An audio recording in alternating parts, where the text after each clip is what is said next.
Everyone should become Catholic, and in this video, you're going to learn why everyone should become Catholic and the couple of reasons that I am Catholic. So let's get into the video. But before this, if you like this video, please like, subscribe, comment, and share this video. And continue to watch even more videos because I have a lot of good videos on conservative values and Catholic values. So my first point would be that Jesus created the Catholic Church.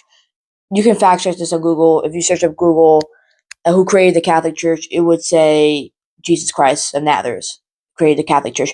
But also, in Matthew 16:18, he tells Peter he is the rock. So Jesus did make the church and appointed Pope Peter or Saint Peter to be the first pope. We have biblical evidence of that, and many Protestants try to use that like, well, the Greek was different. It wasn't written in Greek. It was Aramaic, by the way, just letting you guys know. Jesus actually did say that. Like for example, he says Cephas. Cephas is church in Aramaic, and he said that, so he would be saying, Peter, you are the Cephas, and on this Cephas I will build my church. Right? Saint Peter is the rock, and we have a direct lineage from Pope Leo XIV to Saint Peter. Exact lineage we have it is unbroken chain since Pope Leo or Pope Saint Peter, right? A whole unbroken chain. So right there, that should turn you Catholic. Right there, that should take the Protestant right out of you, because if we're trying to worship Jesus the right way, we should be worshiping Jesus in the church that Jesus founded, which is not the Protestant church, not the any other church. It's the Catholic Church that Jesus founded, and the Orthodox Church. But the Catholic Church stands true to its teachings for 2,000 years, which is another point I'll bring up later. But if that should make you Catholic already, Catholic or Orthodox, because of that exact reason that Jesus created our church, and for 2,000 years we had unbroken lineage of popes. Even when it went through everything, like we went through corrupt kings, the Romans, that was another one. The Romans, communism, fascism, and our church has not fallen, right? Any scandal we've came over, right? And people say we're dying. We're actually having a renaissance in the Gen Z era. So whenever people say that we are like going through a scandal, the Catholic Church has always gotten out of it. And you know why? Because Jesus created our church, not man, not Martin Luther, not John Calvin. Jesus Christ created our church and was made Pope Peter the first pope of our church, right? And Martin Luther. That's what some of Martin and Protestants don't have. They don't have tradition. They don't have any of this because they didn't come from Jesus. They're sola scriptura. I'm not gonna get into the problems of Protestantism. I will make it a whole nother. That's a whole nother video right there. But you should be Catholic mainly for that one reason, that the church has been around for 2,000 years and has not fallen because it's the Church of Jesus Christ.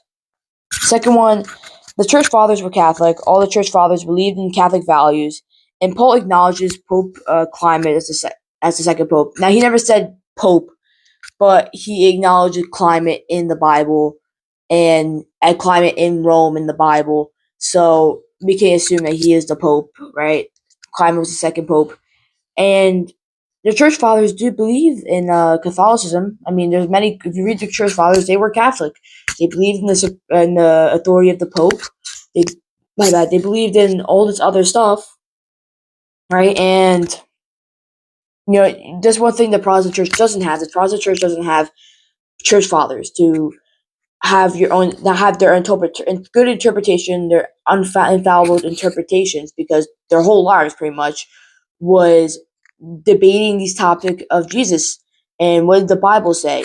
And also, I would add to this part that I didn't write down is the Bible was made by the Catholic Church. See, they call us demonic, they call us all this, right?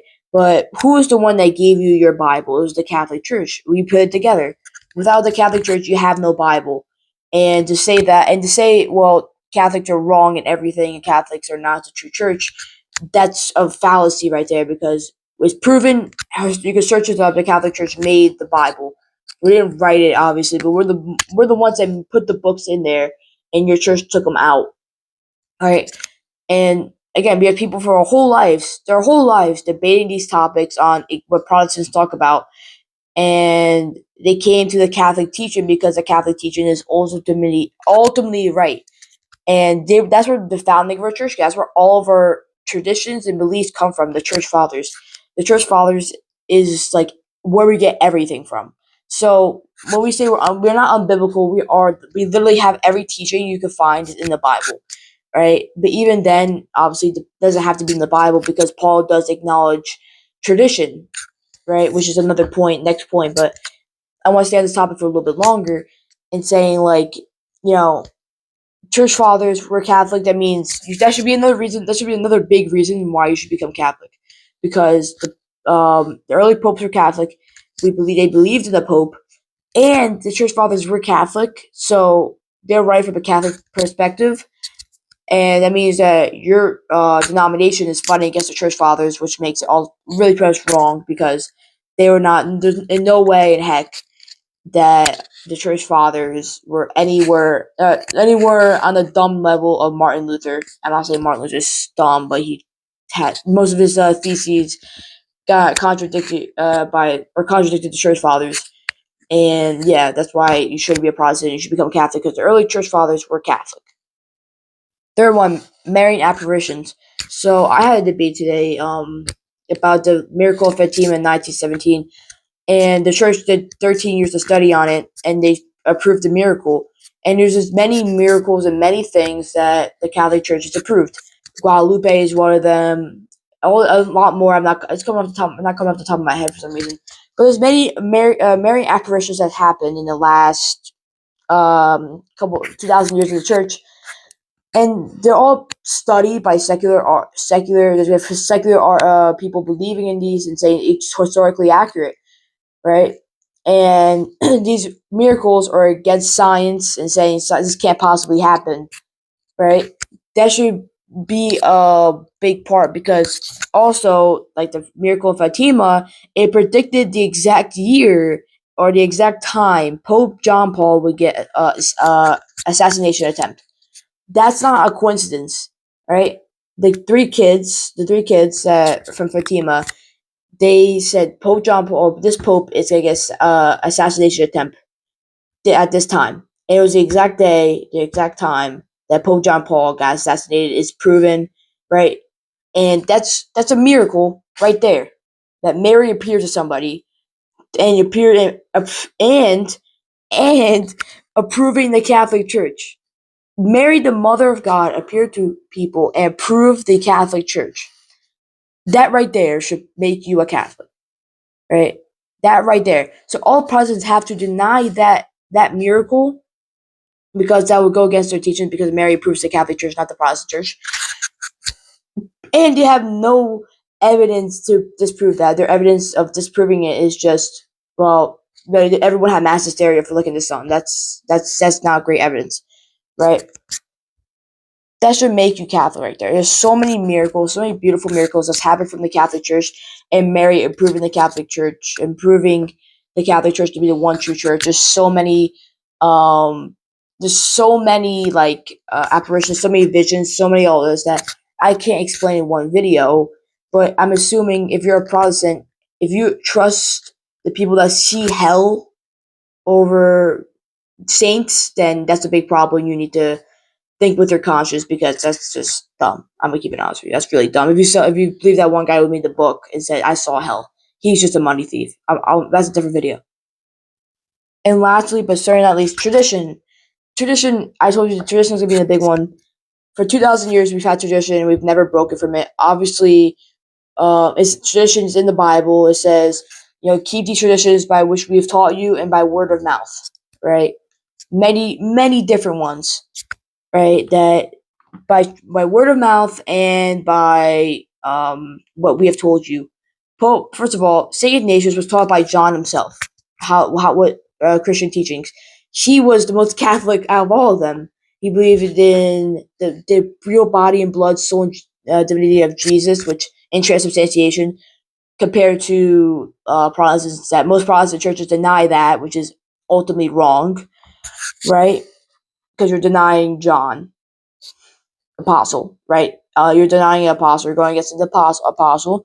But also you have many other church fathers that have approved these Catholic traditions. And where do you think we get our traditions from? We don't get our traditions from the Bible, because not all traditions we need to get is from the Bible. You're committing sola scriptura fallacy, which is it's a fallacy. It's not in the Bible. Literally the thing that says everything needs to come from the Bible is not even in the Bible. You can't show me a verse, right? Not everything has to come from the Bible, obviously.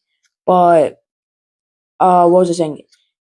2000 years become the same tradition. The mass has been the key parts of the mass have been the same thing, and we've added. Obviously, people say the Novus Ordo is not the new mass is not traditional. I was to say that it is. I mean, if we switch up couple minor stuff, but like it is a traditional mass, right? We still got, and we added some stuff like the peace sign. They don't do that in traditional churches, right?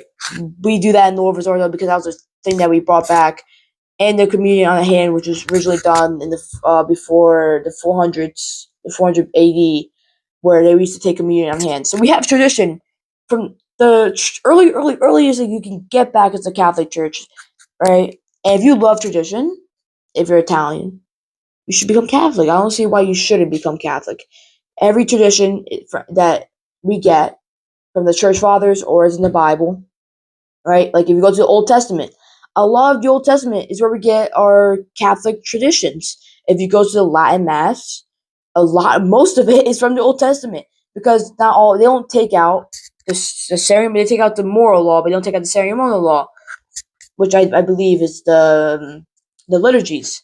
Liturgies we should be still following. Obviously, Jesus came to fulfill, but he never said to go worship in a stadium. He said to go worship um, liturgically, and that's what we've been doing for the last 2,000 years. And again, tradition is really, really important. Tradition is more important than the Bible because our tradition created the Bible. Okay, we put the Bible together, right? And tradition has, or the church has more authority over the Bible because we created it. And yeah, as my points, I hope those points really made me Catholic, but I hope these points make you Catholic. All right, more Catholic soldiers we get. That's the most important thing. Even though I'm a conservative, I believe the most important thing is bringing people to the Catholic Church. Ultimately, bringing people to the Eucharist, right? Because that's the most important thing in my life. All right. Thank you for watching. Please like, comment, and share this post. And yeah, I have a lot of other videos about conservative topics. Yeah, I'm still starting out this channel. God bless.